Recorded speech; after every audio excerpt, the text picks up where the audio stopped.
तो सवाल यही है कि लगातार कोरोना के आंकड़े बढ़ रहे हैं, संख्या लगातार बढ़ रही है। ऐसे में कैसे देश को बचाया जाए? अनिल श्रीवास्तव जी, क्या रास्ता अपनाया जाए? विपक्ष के नाते ये सुझाव बहुत जरूरी है, क्योंकि ये एक ऐसा दौर है जिसमें सबका सहयोग होगा तभी जंग जीती जा सकती है। वैक्सीन है नहीं, जागरूकता ही बचाएगी। बिल्कुल आपका कहना सही है। जागरूकता का तो बहुत ज़्यादा अभाव है। लोग बगैर मास्क के घूम रहे हैं।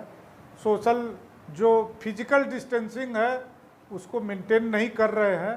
जो बाहर निकल जा रहा है वो फिर ये भूल जा रहा है कि ये संकट कितना बड़ा है। तो उसके लिए जागरूकता करना बहुत ज़रूरी है। लोगों को, सारे लोगों को मिल के, सारे दल के लोगों को, सामाजिक लोगों को निकल के लोगों को जागरूक करना पड़ेगा कि ये संकट बहुत बड़ा है जी। और इसका अभी जब तक कोई इलाज नहीं है, हमारे पास चिकित्सा का अभाव है, अस्पताल का अभाव है, तो अब केवल हमारा बचाव ही एक रास्ता है।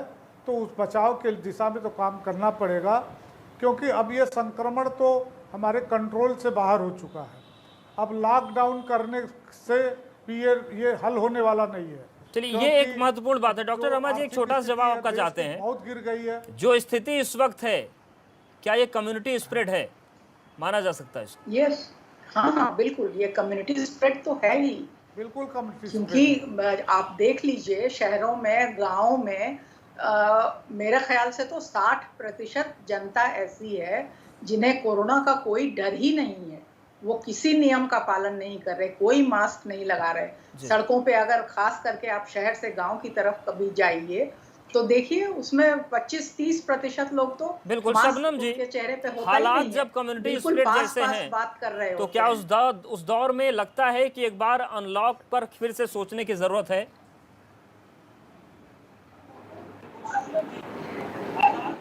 देखिए देश जी, अगर हम बार बार लॉकडाउन की स्थिति को लाएंगे तो ये आर्थिक तौर पे भी बहुत बड़ी चुनौती हो जाएगी। तो धीरे धीरे चरणबद्ध तरीके से लॉकडाउन को खोला जा रहा है। कंटेनमेंट जोन पे और भी ज़्यादा कड़ाई करने का मुख्यमंत्री जी सोच रहे हैं। और जहाँ तक जागरूकता का, देखिए, जब पहले दिन से ही कोरोना का जैसे ही संक्रमण शुरू हुआ, हमारे देश के करीब करीब सभी मोबाइल फोन्स पे कॉलर ट्यून इसकी जागरूकता के लिए दे दिया गया। बिल्कुल। सवाल यही है कि व्यवस्थाएं जब इतने बड़े स्तर पर हैं, तो आखिर मुझे लगता है व्यवस्थाएं जमीन पर बेहतर ढंग से अपना रंग क्यों नहीं दिखा पा रही? और सवाल यह भी है कि जब संक्रमण का दायरा इतना बढ़ रहा है तो लापरवाही का दायरा कब छोटा होगा, फिर चाहे वो लापरवाही जनता की हो या प्रशासनिक अमले की। आप सभी मेहमानों को बहुत शुक्रिया। उम्मीद करते हैं जागरूकता और बढ़ेगी, लोग जिम्मेदार होंगे, तभी इस कोरोना की लड़ाई को हम जीत पाएंगे। उत्तर मध्य प्रदेश में फिलहाल इतना।